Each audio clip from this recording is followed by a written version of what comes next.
this is one that I have not used. I would like to talk to you a little bit about where I got the idea, um, where I draw my inspiration for the way that I whisper when I whisper to you. And while I tell you about that, I'm going to lightly brush the microphone very gently. We're going to be very careful with it. And I hope that you like it. If not, let me know. And I may try something different next time. But maybe if nothing else, I could try to do some more whisper videos without the brush. Maybe something like that. Sometimes you don't know what will work or what people would like until you let them hear it for themselves. And then they can tell you how they feel about it. Of course, it is impossible to please everyone, but we'll do our best. So, if you find the touch of the microphone distracting, I'm sorry. If you find the brush distracting, I apologize. Perhaps you can't hear it at all. I actually don't know. I've never tried this before, so I don't know. This brush may actually be a little bit too soft for this to work. I don't know. We'll find out together. So I do want to tell you about the origin of the whisper that I use in it. There actually is one. And then I will update you a little bit on some of the things that have been going on in my life over the last week or so. Okay. When I was in elementary school, primary school, if you're maybe from England, I guess. When I was in elementary school, I went to a very small private school. I mean, very, very small. When we graduated from the 5th grade, there were only 10 of us, including me. It's a very small school. It had only started out the year when I was in kindergarten. They started the school like the year before I started kindergarten, so that when I came into kindergarten, the school was open. And it was a private Christian school. That actually has nothing to do with the origin of the whisper, but it was. It's a larger school now than it was back then. I'm not exactly sure how many students they have, but I know they have a lot more than 10 per grade. And now it actually goes all the way up through 12th grade. So you could send your child there for the entire time they're in school. When I went there, it only went up through the 5th grade, and then I went into public school after that. It was a big shock to go from such a small school into a more normal size school. It was shocking to be in school with that many kids. I went from 10 of us in the entire 5th grade to a homeroom class of 30 students. It was a rough transition for me. And I had a hard time in the 6th grade. It was a rough year for me. Of course, middle school can be rough on anyone. You're going through puberty and everybody just gets weird for a little while, So, that's totally irrelevant to this story. Okay, I had a friend when I was at the private school, and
I really like Billy. That was my phone, I'm sorry. And she would just come and whisper to me, and she was boy crazy. She always had some crush on some boy. And so she would come and tell me, I really think he's really cute, but don't tell anybody. And I didn't care most of the time.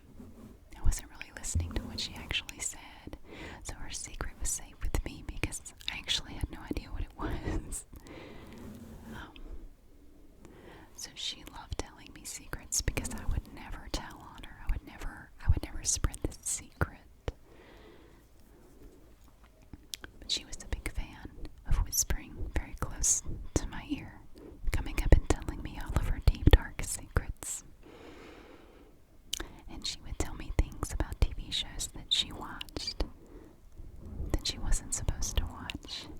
Like she would get up really late at night, and she would go downstairs when her parents were asleep, and she would watch Benny Hill on PBS when it came on late at night. And she would tell me about the episodes that she saw, and maybe if she saw somebody in their underwear. These were the kind of things that she would whisper to me. But she had a very distinct way of whispering, and I don't exactly know how to describe what it is. It wasn't harsh. It was not a harsh whisper at all. It was very, very delicate. It was very soft. And it always was the same. It was very, very consistent. And she loved to tell me secrets.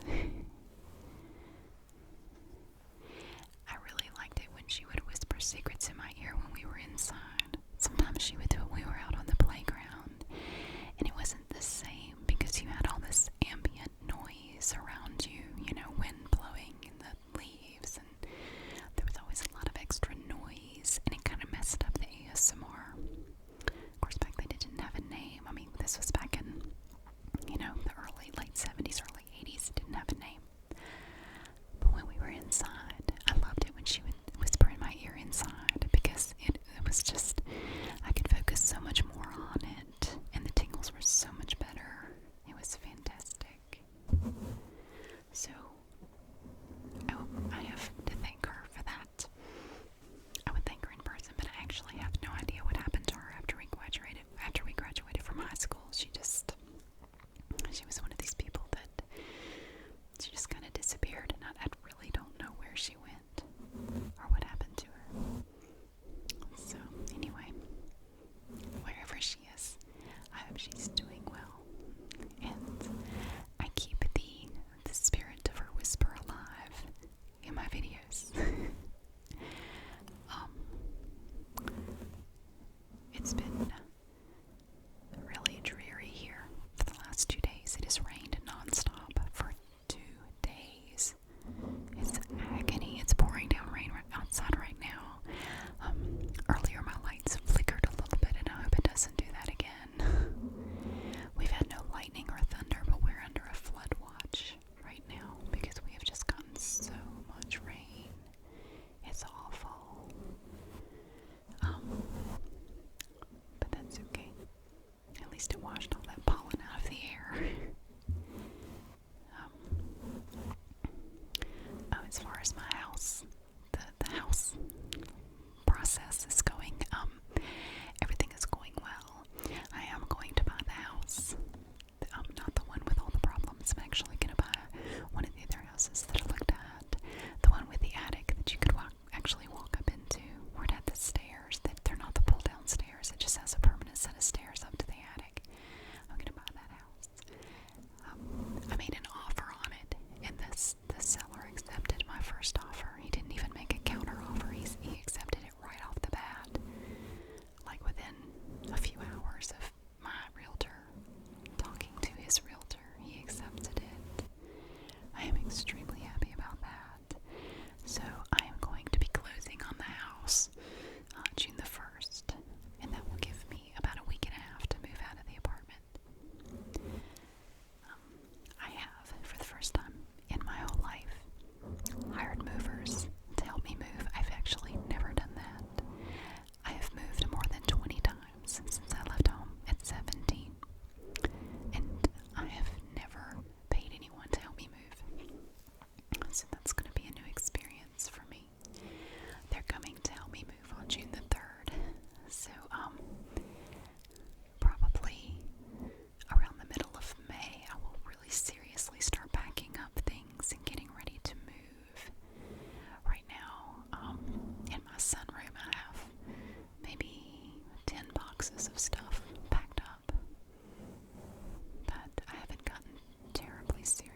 boxes in the dining room, and I will sort them out and put everything away.